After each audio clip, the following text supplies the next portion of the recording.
Hello everyone, welcome back to our channel commerce अध्यापिका। आज से हम लोग क्लास 11th की अकाउंटेंसी को स्टार्ट करने वाले हैं।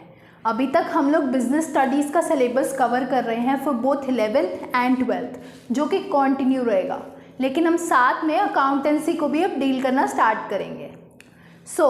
अकाउंटेंसी को समझने के लिए सबसे पहली चीज़ जो बहुत ही ज़्यादा ज़रूरी है वो है understanding some basic terms of accountancy. Account से डर लगता है मोस्ट ऑफ द बच्चों को, बिकॉज इसके अंदर हेक्टिक कैलकुलेशंस होती हैं और बहुत ही सारे कॉन्सेप्ट्स होते हैं। इसलिए हम धीरे धीरे करके इन सारे कॉन्सेप्ट्स को डिकोड करते चलेंगे। सबसे पहला जो हमें अकाउंटेंसी को समझने के लिए ज़रूरी है वो है बेसिक टर्म्स ऑफ अकाउंटेंसी, जो कि चैप्टर 2 में दिया हुआ है, टी.एस. ग्रेवाल में भी और डी.के. गोयल में भी। सबसे पहला जो आपको समझने की ज़रूरत है वो है proprietor. What is a proprietor और who is a proprietor? Proprietor is the businessman. कोई ऐसा इंसान जो बिजनेस को कंडक्ट करता है उसको प्रोप्राइटर कहते हैं। सपोज आपके जो साइड में नुक्कड़ पे दुकान होती है वो भी एक प्रोप्राइटर है, क्योंकि उसने अपना बिजनेस खोल रखा है। वैसे ही अगर मोस्ट ऑफ द पेरेंट्स आपके बिजनेस करते हैं तो वो उस बिजनेस के प्रोप्राइटर होते हैं। तो प्रोप्राइटर कुछ भी नहीं होता, ओनर ऑफ द बिजनेस होता है या फिर बिजनेसमैन होता है। Okay, the next definition is the most important definition. ये आपका बेस बनाएगी for entire accounts of 11th and 12th, that is capital. ये आखिर कैपिटल होती क्या है? कैपिटल की अगर आप डेफिनेशन ध्यान से देखो बहुत ही ज़्यादा कॉम्प्लिकेटेड वर्ड्स अभी के लिए इसमें यूज्ड है। मनी, गुड्स और assets that are introduced in a business. अब 11th क्लास के स्टूडेंट्स जिसको ये ही नहीं पता कि गुड्स क्या होता है, एसेट्स क्या होती है, वो कैसे कैपिटल समझेगा? अभी के लिए हम उस कैपिटल को मोल्ड करके इस तरीके से समझेंगे। मनी और मनीज worth introduced by a proprietor in the business is known as capital। अब सबका दिमाग ऐसा हो रहा होगा कि ये क्या बोल गई मैम। अब इसको एक एग्जाम्पल से समझते हैं, ठीक है। सपोज राम एक प्रोप्राइटर है, वो बिजनेस स्टार्ट करने वाला है, ठीक है। उसके पास कैश पड़ा हुआ है 50 lakh rupees. Okay, 50 lakh rupees Ram के पास कैश पड़ा है और राम कहता है कि मैं ये बिजनेस में लगा सकता हूँ। ये मनी हो गया, राइट। तो ये कैश की फॉर्म में कैपिटल हो गई, ठीक है।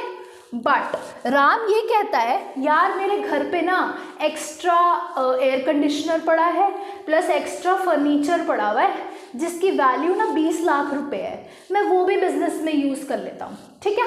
उसने क्या बोला, मेरे पास एक्स्ट्रा AC पड़ा है और एक्स्ट्रा फ्रिज या रेफ्रिजरेटर पड़ा है, मैं उसके 20 लाख की वैल्यू को भी बिजनेस में लगा देता हूँ, ठीक है। उसने क्या बोला, मैं इस 20 लाख को भी अपने बिजनेस में लगा देता हूँ, इंट्रोड्यूस कर देता हूँ, यूज़ कर लूँगा, ठीक है। उसके बाद सपोज राम किसका बिजनेस करने वाला है, शूज़ का। ओके, सपोज वो शूज़ का बिजनेस करने वाला है और उसके पास एक्स्ट्रा शूज़ पड़े हैं जो कि वो बेच सकता है, ठीक है। तो वो कहेगा चलो मैं वो शूज़ भी इंट्रोड्यूस कर देता हूँ जिसकी वैल्यू 10 लाख रुपए है। अगर मैं सबका टोटल करती हूँ तो मेरे पास 80 लैक्स आते हैं। अब हम अगर कैपिटल का मतलब समझें तो मनी और मनीज वर्थ मतलब कोई ऐसी चीज़ जो पैसे में तोली जा सकती है, जिसकी वैल्यू मनी में डिटर्मिन की जा सकती है, वो भी कैपिटल में आता है। कैपिटल में सिर्फ कैश नहीं आएगा जो कि राम ला सकता है, कैपिटल में वो सारी चीज़ें आएंगी, जैसे कि AC, अगर वो फ्रिज लेके आ रहा है, उसके पास एक्स्ट्रा शूज़ पड़े हैं जिसका वो बिजनेस करने वाला है, वो अगर वो लेकर आ रहा है तो भी उसके अंदर हम लोग उसकी वैल्यू को इंक्लूड करेंगे। एंड ये जो 80 लैक्स बने, ये टोटल में जो कैपिटल होती है उसको हम लोग कैपिटल कहते हैं। अभी के लिए आपको गुड्स और एसेट्स को छोड़ देना है। मैं जब ये एसेट्स और गुड्स की डेफिनेशन समझाऊंगी तब मैं इसका मतलब इंडिविजुअली समझाऊंगी, बट अभी के लिए आपको इतना याद रखना है कि कैपिटल क्या होती है, कोई ऐसा पैसा या फिर ऐसी कोई चीज़ जिसको पैसे में तोली जा सकती है, जिसको हम पैसे में मेजर कर सकते हैं, जो प्रोप्राइटर बिजनेस में लगाता है, उसको हम लोग कैपिटल कहते हैं। जो नेक्स्ट टर्म है वो है लायबिलिटी। अब लायबिलिटी का जो वर्ड है वो बहुत ही ज़्यादा इम्पॉर्टेंट है समझना। लायबिलिटी को आप इस तरीके से समझो, उधारी। अब उधार का मतलब तो सबको ही पता होता है, हमने कभी ना कभी अपनी लाइफ में ये वर्ड ज़रूर सुना है कि मैंने इससे उधार लिया है, राइट। अगर किसी को नहीं भी पता तो अब इसका मतलब समझते हैं। सपोज़ आपको 50 रुपीज़ चाहिए और आपको पता है कि आपके पापा मम्मी आपको 50 रुपीज़ अभी नहीं देंगे, तो आप अपने फ्रेंड के पास जाते हो और आप उसको कहते हो, यार मुझे 50 रुपये की ज़रूरत है, क्या तू मुझे 50 रुपीज़ लेंड कर सकता है? क्या मैं तेरे 50 रुपीज़ को बोरो कर सकती हूँ? तो मैं क्या कर रही हूँ यहाँ पर, मैं उससे 50 रुपये उधार पे ले रही हूँ, राइट। आपका दोस्त ऐसा तो है नहीं कि वो कहेगा कि चल कोई नहीं मत दे, वो यही कहेगा ना कि थोड़े टाइम बाद मुझे पे बैक कर दियो। तो यही होती है लायबिलिटी। लायबिलिटी हमारी उधार होते हैं या फिर हमारे ऐसे अमाउंट होते हैं जो हमें थोड़े टाइम के बाद वापस करने होते हैं। हमने वो थोड़े टाइम के लिए किसी से बोरो किए होते हैं जो कि हमें थोड़े टाइम बाद उसको वापस करना होता है। अगर हम उसकी डेफिनेशन पे जाएं तो it is the amount that is borrowed by a proprietor और businessman which is to be repaid back after a specific time. Okay, suppose हम पिछले एग्जाम्पल में देख रहे थे कि राम के पास 80 लाख रुपीज़ थे। अब राम को ऐसा लगा कि यार मुझे 50,000 रुपीज़ और चाहिए, तो राम गया श्याम के पास, अपने फ्रेंड के पास, और उसने उसको बोला कि क्या तू मुझे 50,000 उधार दे सकता है, क्या मैं तेरे से 50,000 बोरो कर लूँ? तो श्याम ने उसको 50,000 रुपीज़ दिए। तो राम के लिए ये एक लायबिलिटी हो गई क्योंकि राम को थोड़े टाइम बाद ये श्याम को 50,000 रुपीज़ पे बैक करने पड़ेंगे, राइट। सो इसलिए इसको IOU भी कहते हैं। What is the meaning of IOU? इसका मतलब होता है मैं थोड़े टाइम बाद आपको पैसा वापस कर दूंगा, मैं आपसे उधार ले रहा हूँ। इसलिए लायबिलिटी IOU भी होती है कि मैं आपको ओ करता हूँ ये पैसा, I return you this money after a specific period of time. Okay, तो स्टूडेंट्स, अब अगर हमने लायबिलिटी का मतलब समझ लिया है, अब हम उसके टाइप्स को भी समझेंगे। सो इस लायबिलिटी के 2 टाइप्स होते हैं, एक करंट लायबिलिटी और एक नॉन करंट लायबिलिटीज़। अब हम करंट लायबिलिटी को देखते हैं। करंट लायबिलिटी एक ऐसी लायबिलिटी होती है या ऐसी उधारी होती है जिसको हमें 1 साल के अंदर अंदर पे करना होता है, ठीक है। जैसे कि हमने सीखा लायबिलिटीज IOU, मतलब I have to pay you, मतलब I am promising that I will pay you within 1 year. 1 साल के अंदर अंदर I will pay you back. So वो सारी लायबिलिटीज जो कि हमें 1 साल के अंदर अंदर पे करनी होती है उसको करंट लायबिलिटीज कहते हैं। वैसे ही नॉन करंट, नाम से पता चल रहा है, इससे ऑपोजिट, वो सारी liabilities that have to be repaid after 1 year. Okay, अब ये इतना सिंपल तो है नहीं, अकाउंटेंसी के अंदर हर चीज़ उतनी ही कॉम्प्लिकेटेड है जितना वो ईजी दिखती है सामने से। तो करंट लायबिलिटी के अंदर हम लोग अब उसके टाइप्स समझेंगे, कितने टाइप्स के होते हैं, ठीक है। आते हैं हम नेक्स्ट टर्म पे, जो कि करंट लायबिलिटी का फर्स्ट टाइप है, दैट इज क्रेडिटर्स। अब क्रेडिटर्स को समझने से पहले लेट्स टेक एन एग्जांपल। अगर आप कभी भी अपने साइड या अपने लोकेलिटी के कन्फेक्शनरी शॉप्स या जनरल स्टोर्स पे गए हो तो यूजुअली क्या होता है, अगर आप पेमेंट नहीं करते हो तो भी वो कहते हैं कि कोई बात नहीं, आप थोड़े दिन बाद पे कर देना अगर आपके पास पैसा नहीं है। यूजुअली यही होता है, राइट। अब वो आपको उधार पे क्यों देते हैं? बिकॉज उनको आपके ट्रस्ट है, वो आप पर ट्रस्ट करते हैं कि आप उनको पेमेंट कर दोगे, राइट। तो इसी तरीके से एक बहुत बड़े बिजनेस के अंदर भी क्रेडिटर्स होते हैं। क्रेडिटर्स वो लोग होते हैं जो कि हमें गुड्स उधार पे देते हैं, ठीक है।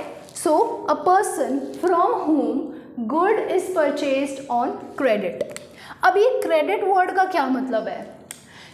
टीचर्स क्रेडिटर्स तो समझा देते हैं, क्रेडिट नहीं समझाते हैं। क्रेडिट का मतलब होता है जब मैं पैसा पे नहीं कर रही हूँ, मैं ये कह रही हूँ मैं थोड़े टाइम बाद पैसा पे कर दूँगी। Credit is when I don't pay anything for purchasing, ठीक है, I promise that I will पे आफ्टरवर्ड्स, ठीक है। तो ये लाइबिलिटी तो बन ही गया क्योंकि पे तो करना ही पड़ेगा आगे जाकर, उधार लिया हुआ है। लेकिन यहाँ पर हम गुड्स उधार पे ले रहे हैं, हम कह रहे हैं अभी के लिए गुड्स दे दो, मैं पैसा बाद में दे दूंगा, ठीक है। तो क्रेडिटर्स में देखो एग्जाम्पल, सपोज राम शूज़ का बिजनेस शुरू करने वाला है या चला भी रहा है, ठीक है। अगर राम शूज़ का बिजनेस चलाता है, वो शूज़ खरीदता और बेचता है, यहीं पर रवि शूज़ मैन्युफैक्चर करता है, ठीक है। तो राम जाता है रवि के पास कि आप मुझे शूज़ दे दो, मेरे पास अभी पैसा नहीं है, आप मुझे 50,000 के शूज़ दे दो, मेरे पास अभी पैसा नहीं है 50,000, जब आएगा उन शूज़ को बेचकर तो मैं आपको पैसा दे दूंगा। तो रवि राम को बहुत टाइम से जानता है, तो वो उस पर विश्वास करता है कि वो उसको पेमेंट कर देगा। तो वहीं पर क्या हो रहा है, ये रवि हमारा क्रेडिटर बन जाएगा, ठीक है। रवि राम का क्रेडिटर बन जाएगा बिकॉज रवि ने राम को गुड्स दिए क्रेडिट पर, ओके। सो एक ऐसा पर्सन जो आपको गुड्स क्रेडिट पे देता है वो आपका क्रेडिटर बन जाता है। और क्रेडिटर लायबिलिटी क्यों है, क्योंकि ऑब्वियसली लायबिलिटी का मतलब उधारी होती है जो कि हमें थोड़े टाइम में चुकानी होती है। तो क्रेडिटर से मतलब अगर हम गुड्स ले रहे हैं क्रेडिट पे तो हमें उसको पैसा तो देना ही पड़ेगा एंड में, तो इसलिए वो लायबिलिटी के अंडर आता है। और वो करंट लायबिलिटी के अंदर क्यों आ रहा है, क्योंकि एक बात बताओ, क्या आप अपने जो लोकेलिटी की शॉप्स हैं उनको कह रहे हो कि मैं पैसा थोड़े दिन बाद दे दूंगा, तो क्या आप 1 साल के बाद दोगे? नहीं, वो आपको 1 हफ्ते में ही परेशान करना शुरू कर देगा कि मेरा पैसा दे दो, क्योंकि ये लायबिलिटी ऐसी है जो बहुत ही जल्दी देनी होती है वापस, जो आपको बहुत जल्दी रीपे करनी होती है। So these are those liabilities that have to be repaid within 1 year. And ऐसी कोई चीज़ जो विद इन 1 ईयर पे होनी होती है वो करंट लायबिलिटी होती है, और क्रेडिटर्स को हमें 1 ईयर के अंदर अंदर पेमेंट करनी होती है, ओके। सो स्टूडेंट्स, अब अगर हमने क्रेडिटर का मतलब देख लिया कि रवि हमारा क्रेडिटर है, क्रेडिटर एक ऐसा इंसान होता है जो हमें गुड्स क्रेडिट पे देता है, ठीक है। सो अब हमारा जो नेक्स्ट टर्म है जो हमें समझना है, जो करंट लायबिलिटी के अंदर आता है, वो है बिल्स पेबल। अब बिल्स पेबल क्या होते हैं? बिल्स पेबल कुछ ऐसे बिल्स होते हैं जिसको हमें 1 साल के अंदर अंदर पे करना होता है, ठीक है। कोई भी बिल हो सकता है। सपोज़ अगर आप किसी शॉप पर जाते हो और कोई भी सामान खरीद के आते हो और वो आपको बिल काट के दे देता है कि चलो ठीक है, अभी आपके पास पैसा नहीं है, आप ये बिल पकड़ो और ये बिल आपको 1 साल के अंदर अंदर पे करना है, ठीक है। ये हाइपोथेटिकल एग्जाम्पल है, हमारे रोज़मर्रा की ज़िंदगी में ऐसा नहीं होता है, बट बिजनेस के अंदर ही बहुत ही नॉर्मल प्रैक्टिस है कि आप किसी के ऊपर बिल काट देते हो और उसको बिल 1 साल के अंदर अंदर पे करना होता है, ठीक है। तो बिल्स पेबल कुछ ऐसे बिल्स होते हैं जो कि आपको 1 साल के अंदर अंदर पे करने होते हैं। सपोज़ हम फिर इस एग्जाम्पल पे आते हैं। सपोज़ राम रवि से 50,000 के गुड्स खरीद रहा है, मतलब शूज़ खरीद रहा है, ठीक है। रवि क्या कहता है, चल ठीक है तू पे मत कर, मैं तुझ पे एक बिल काट देता हूँ और मैं उस बिल में लिख देता हूँ कि राम ओज मी 50,000 और तुम मुझे 1 साल बाद या 1 साल के अंदर अंदर वो बिल पे कर दियो, ठीक है। रवि ने बिल काट दिया, तो अब रवि क्रेडिटर नहीं होगा, क्यों? क्योंकि अब वो बिल्स पेबल बन जाएगा, ठीक है। इस कॉन्सेप्ट को बिल्कुल इजीली ग्रास्प करना, अगर कोई क्रेडिटर हमें बिल काट के दे देता है तो वो बिल्स ऑफ एक्सचेंज बन जाते हैं। अभी के लिए ये कॉन्सेप्ट थोड़ा टफ लगता है, but creditor will turn into bills या बिल्स पेबल व्हेन ही वहाँ पे जब बिल काट देता है, ठीक है। नॉर्मल आ गया समझ? तो रवि अब हमारा क्रेडिटर नहीं होगा, वो बिल्स पेबल बन जाएगा, ठीक है। सपोज इसको और इजी लैंग्वेज में समझो, राम रवि के ऊपर 50,000 रुपये यहाँ लिख देता है, ठीक है। सपोज 1 साल के अंदर अंदर राम भूल जाता है कि वो रवि से कितने के गुड्स लेके आया था। राम लिख देता है अपनी बुक में कि मुझे रवि को 50,000 देने हैं क्योंकि वो मेरा क्रेडिटर है, ठीक है, और रवि ने मुझ पे बिल भी काट रखा था, तो मैंने बिल भी साइड में रख रखा था, ठीक है, लेकिन मुझे याद नहीं था कि उसने मेरे को बिल काट के दिया था। तो अब मैं क्या कर दूंगी, मैं 2 बार पेमेंट कर दूंगी, मैं उसको क्रेडिटर भी समझ लूंगी और मैं उसको बिल्स पेबल भी समझ लूंगी, ठीक है। तो इसीलिए क्रेडिटर्स बिल्स पेबल बन जाते हैं जब वो हम पे बिल काट देते हैं। हमने अभी तक करंट लायबिलिटीज की 2 टाइप्स देख ली, क्रेडिटर्स और बिल्स पेबल। अब थर्ड आता है आउटस्टैंडिंग एक्सपेंसेस। ये कॉन्सेप्ट सबसे ज़्यादा इंटरेस्टिंग है बट सबसे ज़्यादा कॉम्प्लिकेटेड लगता है बच्चों को, क्योंकि इसके भारी भारी शब्द सुन के बच्चे घबरा जाते हैं। तो आउटस्टैंडिंग एक्सपेंसेस को ईजिली डिकोड करते हैं, ठीक है। पहले एग्जाम्पल से समझेंगे, फिर डेफिनेशन पे जाएंगे। एग्जाम्पल में राम बिजनेस को जो चलाता है उसने एक फैक्ट्री रेंट पे ले रखी है, ठीक है। जो फैक्ट्री उसने रेंट पे ले रखी है वो उसका रेंट मंथ के एंड में पे करता है, 31st और 30th depending upon the month, okay. So वो फैक्ट्री का रेंट मंथ के एंड में पे करता है, राइट। लेकिन वो उस फैक्ट्री को यूज़ तो पूरा महीना करता है ना, वो उस फैक्ट्री की सर्विसेज को पूरा महीना यूज़ करता है, बट वो उसकी पेमेंट एंड में करता है ना। तो पूरा मंथ जब तक वो पेमेंट नहीं कर देता, वो उस जो फैक्ट्री को यूज़ कर रहा है सर्विसेज के लिए, जो उसका रेंट है, वो राम के लिए एक आउटस्टैंडिंग एक्सपेंस है। क्यों? क्योंकि बेटा सर्विस तो तुम बड़े मज़े से यूज़ कर रहे हो, तुमने बोल रखा है कि तुम एंड में मुझे रेंट दोगे, क्या भरोसा है, बट तुम्हारी वो लायबिलिटी है क्योंकि तुम्हें पता है कि वो एंड में आने वाली है पे करने के लिए, भाग नहीं सकते तुम रेंट पे करने से। So when businessman has already received the services but the payment for those services has not been made yet। अब ये लायबिलिटी कैसे हुई? बच्चे सुन के डर जाते हैं। खुद सोचो, आप पूरा महीना उस फैक्ट्री को यूज़ कर रहे हो, अगर आप हर दिन का पैसा पे करते तो ठीक है, बट आप उसको एक्यूमुलेट करके एंड में पे कर रहे हो, तो आपको वो किसी ना किसी को पे करनी है, उधार पे है, एक तरीके से पैसा देना है आपको किसी को, तो वो लायबिलिटी बन जाती है, ठीक है। जिससे आपने रेंट पे ले रखा है, you owe that person that rent, है ना, तो वो हमारी करंट लायबिलिटी बन जाती है क्योंकि 1 साल के अंदर अंदर पे करना है। तो इसलिए आउटस्टैंडिंग एक्सपेंसेस वो सारे एक्सपेंसेस होते हैं जो कि जिनके लिए सर्विसेज तो रिसीव हो चुकी है बट जिनकी पेमेंट नहीं की गई है। इसका एक और एग्जाम्पल लो और इजी तरीके से समझते हैं। सपोज आप बार्बर के पास जाते हो अपना हेयर कट कराने, आप उसको पेमेंट नहीं करते, सर्विसेज ले ली, आप बोलते हो मेरे पास अभी पैसा नहीं है, मैं घर जाके पे कर दूंगा, तो आपके लिए वो एक आउटस्टैंडिंग एक्सपेंस है क्योंकि आपने सर्विस तो ले ली लेकिन पैसा अभी पे नहीं हुआ है, लेकिन वो पैसा पे तो करना पड़ेगा और 1 साल के अंदर अंदर ही करना पड़ेगा, तो बन गई वो current liability, okay. Next concept जो हमारा करंट लायबिलिटी में आता है वो आता है इनकम रिसीव्ड इन एडवांस और अनअर्न्ड इनकम। अब आउटस्टैंडिंग एक्सपेंसेस का मतलब समझ आ गया, ऐसे एक्सपेंसेस जिनके लिए सर्विसेज रिसीव हो चुकी हैं बट हमने अब तक पेमेंट नहीं करी है। वहीं पर इनकम रिसीव्ड इन एडवांस या फिर अनअर्न्ड इनकम क्या होगा? अब इसको नाम से डिकोड करना। इनकम मतलब पैसा अंदर आ रहा होगा, आपके पास आ रहा होगा, है ना।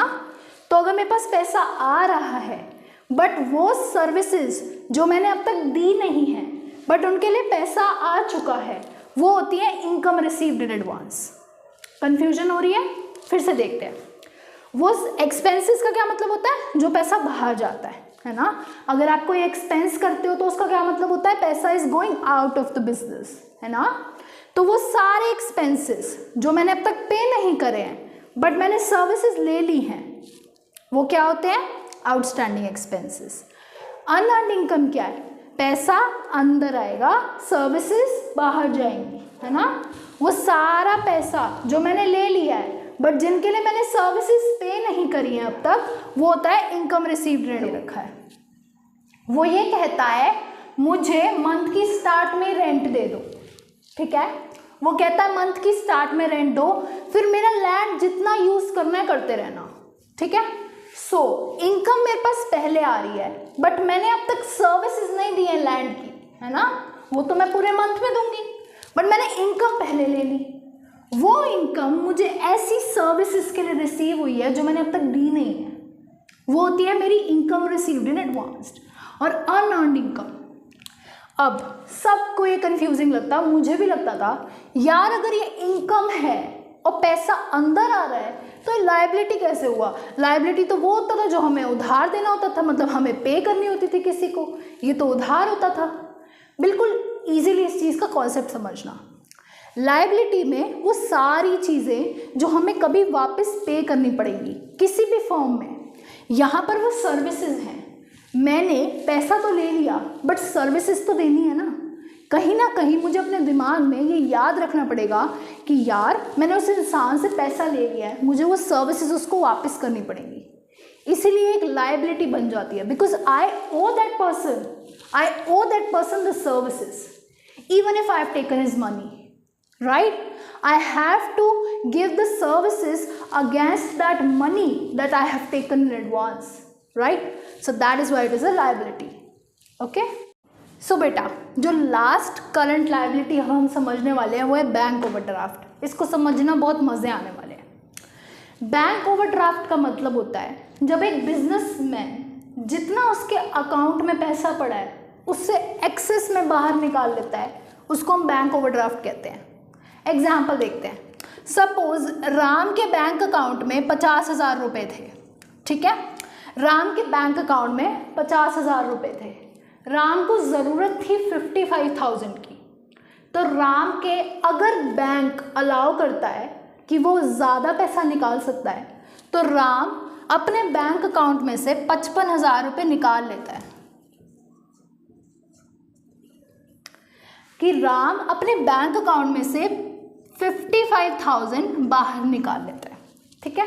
50,000 उसके बैंक अकाउंट में था बट उसने 55,000 निकाल लिया है, मतलब 5,000 रुपीज़ उसको बैंक को पे करने हैं या नहीं करने हैं। फ्री में तो बैंक देगा नहीं 5,000, ऊपर से चार्जेस और लगा देगा इस पर, कहेगा 5,000 पे तो देगा, 50 रुपये एक्स्ट्रा दे, चल चार्जेस लगाऊंगा तुझ पे। तो इन द एंड जब बिजनेसमैन अपने बैंक अकाउंट में से विड्रॉ कर लेते हैं more than the bank balance, जितना उनका बैंक बैलेंस होता है, तो वो जो पैसा होता है वो उनको पे करना होता है वापस बैंक को, तो वो लायबिलिटी बन जाती है, राइट। अब आप ये सोच रहे होगे कि यार वो एक्सेस में कैसे निकाल सकता है पैसा। बेटा बिजनेसमैन के पास ये एक फैसिलिटी होती है, एक करंट अकाउंट होता है जो बिजनेसमैन खोलते हैं। अगर आपके मम्मी पापा बैंक में अकाउंट खोलते हैं तो वो सेविंग्स अकाउंट खोलते हैं। वैसे बिजनेसमैन को एक फैसिलिटी मिलती है करंट अकाउंट की। करंट अकाउंट में ये एक ऑप्शन होता है कि आप विड्रॉ कर सकते हो अपनी बैंक लिमिट के अंदर, मतलब बैंक लिमिट लगा देगा कि यार आप 10,000 एक्स्ट्रा निकाल सकते हो बस। वो मैं एक हाइपोथेटिकल एग्जांपल दे रही हूँ, वो बिजनेसमैन टू बिजनेसमैन डिपेंड करता है, ठीक है। जितना उसकी अच्छी बिजनेस चल रहा होगा उसको ज़्यादा लिमिट भी दे दी जाएगी, बट बिजनेसमैन को एक लिमिट मिल जाती है कि तू इतना एक्स्ट्रा निकाल सकता है। तो वहीं पर हमारे राम ने उस चीज़ का यूज़ किया, तो वो बैंक को वापस तो करने हैं, तो इसलिए वो लायबिलिटी बन जाता है।